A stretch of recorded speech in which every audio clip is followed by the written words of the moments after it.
ময়মনসিংহের একটি সহকারী প্রতিষ্ঠান থেকে বিদেশি পিস্তল সহ বিপুল পরিমাণ অস্ত্র ও মাদকদ্রব্য উদ্ধার করেছে পুলিশ।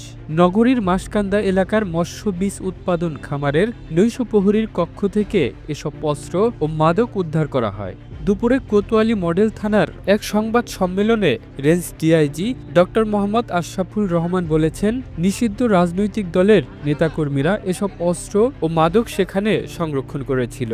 তারা মাদক সেবন করে এই অস্ত্র দিয়েই ছাত্র জনতার উপর ব্যবহার করে আন্দোলন দমানোর চেষ্টা করেছিল।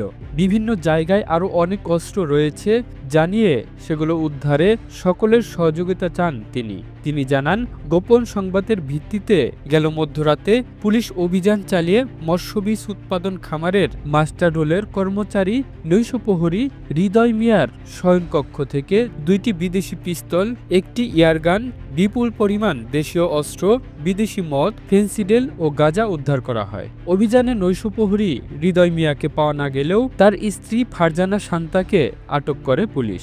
এ ঘটনায় পুলিশ বাদী হয়ে মাদক ও অস্ত্র আইনে 2টি মামলা দায়ের করেছে। আমরা মনে করছি যাদের নাম এখানে এসেছে আপনাদের কাছে শীট দেওয়া হয়েছে, এই সমস্ত লোকদের কাছে কিন্তু আরও অস্ত্র আছে। তা আমরা বের করব যে এই অস্ত্রগুলো আসলে কাদের, এই অস্ত্রগুলো কারা এগুলো পরিচালনা করেছে, এবং সেই সাথে সাথে একটি অত্যাধুনিক 2টি 9mm পিস্তল আপনারা দেখতে পাচ্ছেন, একটি একদম ঝকঝকে দক্তকা।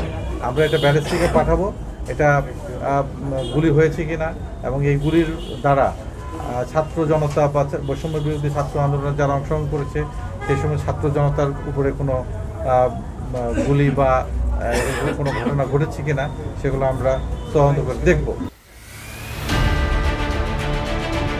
The news Bangladesh, national desk.